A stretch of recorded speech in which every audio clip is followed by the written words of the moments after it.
Hey guys, Rob here. In today's video, I'm going to give you 3 persuasion techniques that will supercharge your sales in a completely ethical way that are all based in science. If you're new to this channel, businesses hire me to help them with persuasion, psychology, behavioral science to increase their conversions, increase their revenue. I've been in charge of huge email campaigns which send out millions and millions and millions of emails. I have added on millions and millions and millions in revenue to various different companies, all through the use of persuasion.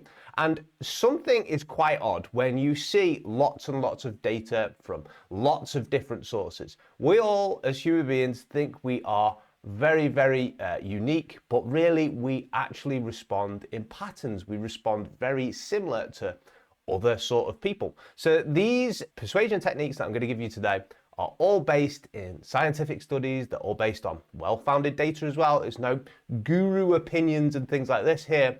I'll tell you what works. I'll tell you why it works as well. Okay, so persuasion tactic number 1, and this is a common mistake that I see people make all the time, is they will have some sort of high ticket offer and they will try and sell a person that they've never met before on this high ticket offer, and it all falls through.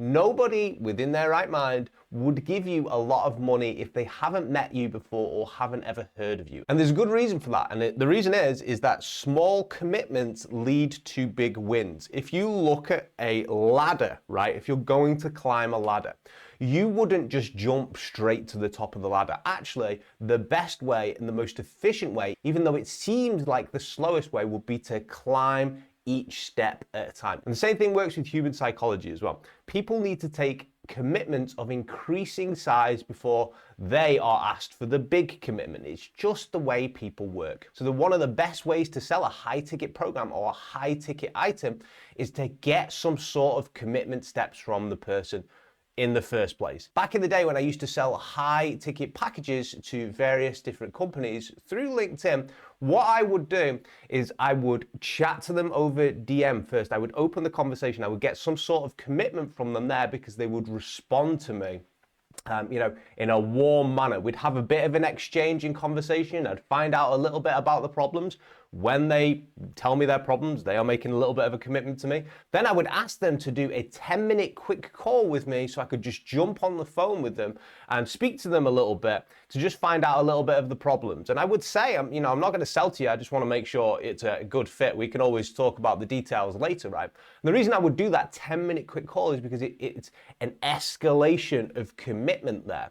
And then once I would be on the phone to them, I would speak to them, for a little while, to find out about the problems. And I would either say to them that, I'd be very honest. I'd be like, hey, look, I don't think I can help you, or I do think I can help you, but really I need to find out over a longer call to really deep dive into your situation. Would you be open to having a longer call with me? I've got X time or Y time available next week, on whatever day. And the person would either say yes or no then. But chances are, because they've already made previous commitment steps, they would then say, hell yes, I will jump on a call with you next week. It's a longer call, I'm fine with it. But if I'd have went to the longer call first, without doing the shorter call, they probably wouldn't have been comfortable with it, because over time, the trust is being built up. They're making increasing commitment steps. And then on a longer call, I could sell to them there. Or maybe they would need an additional call straight after that. It's just human psychology. That's how it works. So how do you get commitment steps from people? Well, you can do exactly what I said there with DMs, or you can put out content and allow them to, watch it or read through the content. You can send out emails. You can get them to give you their email addresses through, some sort of newsletter. You can give them some sort of resource that they can, apply to their business. And they've made a commitment step to basically download that thing. There is a million different ways that people make commitment steps. You have already made 100 today, and your job is going to be, whatever business you're in, what tiny commitment steps can I get this person to take so that when I ask for a bigger commitment step later on, such as a longer call, such as a sale, they will feel more comfortable with that ask. Okay, that's step number 1. Now I'm going to ask you for a commitment step on feedback. If you like videos like this where I kind of get all technical, go into the details, just shoot some value at you, please let me know in the comment and comment for the algorithm, because at the moment I go off watch time to see what people are interested in, but it'd be really helpful if you guys could tell me as well. So if you do find it valuable, If you think these videos are good, please let me know in the comments. And it obviously helps the channel as well and shows that you support it. So that is the first principle there. Let's go into the second one. The second principle is called the contrast principle.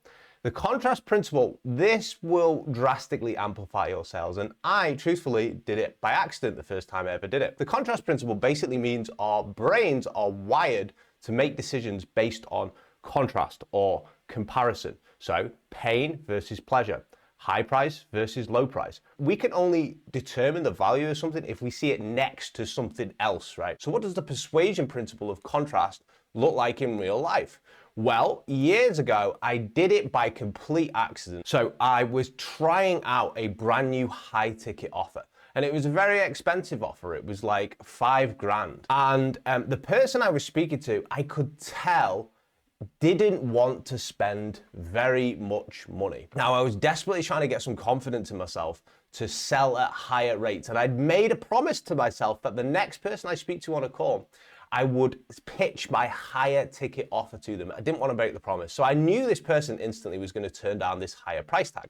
And the reason why I knew is because they had spoke to 2 other industry leaders who were in my niche, who were much better known than me. And this person had turned them both down for their $3,000 offers because they were too expensive. And now here I am gonna ask for 5. I already knew like the sale was dead in the water, except it wasn't. And then when it came to telling them the price, I was like, well, would you like me to tell you what the price is? And they were like, absolutely. And I was like, well, because I was terrible at sales, I just said something random just to kill the tension within myself. The random thing I said was, you'd be glad to know it's not $1 million. Ha ha ha ha ha ha. We both had a little laugh about the fact that I wasn't going to charge $1 million, right? Terrible joke, shit joke, right? But I just said it because I was like a little bit nervous. And I said that, and then I says, but what it will be is it's going to be 5,000.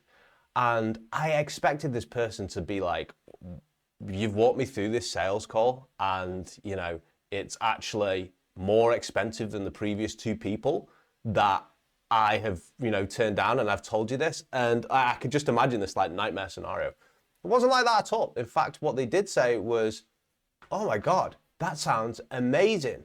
Oh, I'm really excited to get started. And I was like, my whole reality was broken and I didn't understand what had happened there. So I took the payment for the person. It wasn't until like years later where I realized that accidentally I had used the contrast bias. The contrast bias is I presented the person a huge figure up front, and in comparison to the $1 million, which I just said, the $5,000 seemed very, very small. So suddenly it wasn't a comparison with the $3,000 and the $5,000 anymore. Suddenly it was a comparison with the $1 million and the $5,000, which made the $5,000 seem small. And this created like a great client experience, and it gave me confidence as well. But my point of telling you this is when you're trying to sell to somebody, or when you're sending out your copywriting emails, or you're trying to get people to buy and that, think about what situation you can compare your product to another situation. Can you compare, you know, where they currently are to where they need to go, what your product will help with? Can you compare the prices of other competitors on the market to you as well?